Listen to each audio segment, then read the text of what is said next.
It's the most common cause of congenital birth defects in the world, and unlike Down syndrome or spina bifida, most people have never even heard of it. It's completely preventable, but not particularly pronounceable. Cytomegalovirus, or CMV.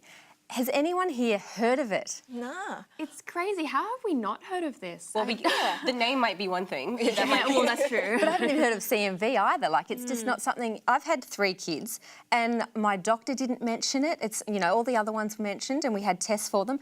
But I don't even know any friends who've heard of it because I've asked around. It's actually really interesting because, you know, spina bifida, before they started telling us that we need to have folate before we're pregnant, in US, 5 in 10,000 babies actually were affected by it.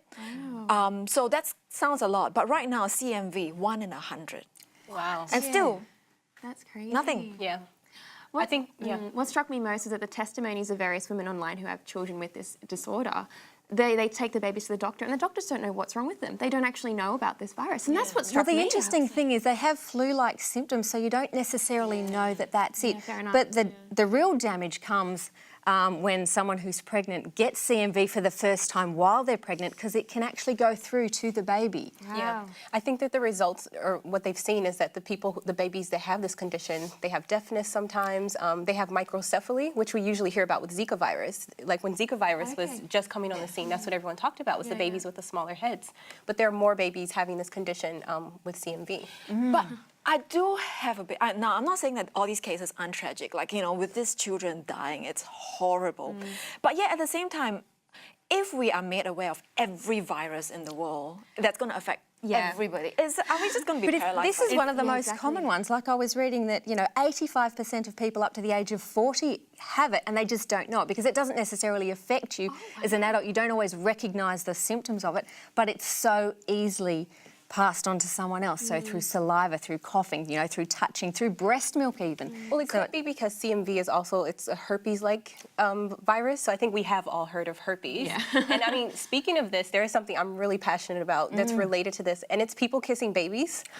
Oh, don't get me started. I'm with you. I cannot stand people kissing. Like, if we're going to talk about anything on this panel, this is one thing I'm so passionate about. I cannot stand people kissing babies on the mouth. Yes, on the mouth. Yes. It's like you're forcing your mouth germs on a baby, and they have no say in it. Like, they don't get to defend themselves. And just to say that you have a reason to defend yourselves on this because it's so easily passed down, this virus. Yes, because I mean, this is another thing. We see it congenitally, so it's passed down from the mother to the baby. But we also see it being passed when someone is kissing a baby, and there have been really dire effects of people kissing babies, the things that happen. I'm so passionate about this. I wish I could put a sign on Jax and say, please don't kiss me on the mouth. Why not? Though? Because, you know, it's like, it happens so quickly, and before you're like, you're just like, please. But then again, are we bubble wrapping our kids too much? No, that's not bubble wrapping them. I think I was going to say, give them a sporting chance. You know, this is kissing on the lips is an activity that's sort of, you know, left for later in life. I think, you know, give these kids a chance. But we've got some mums out there who are coming along and finding this virus after something has happened.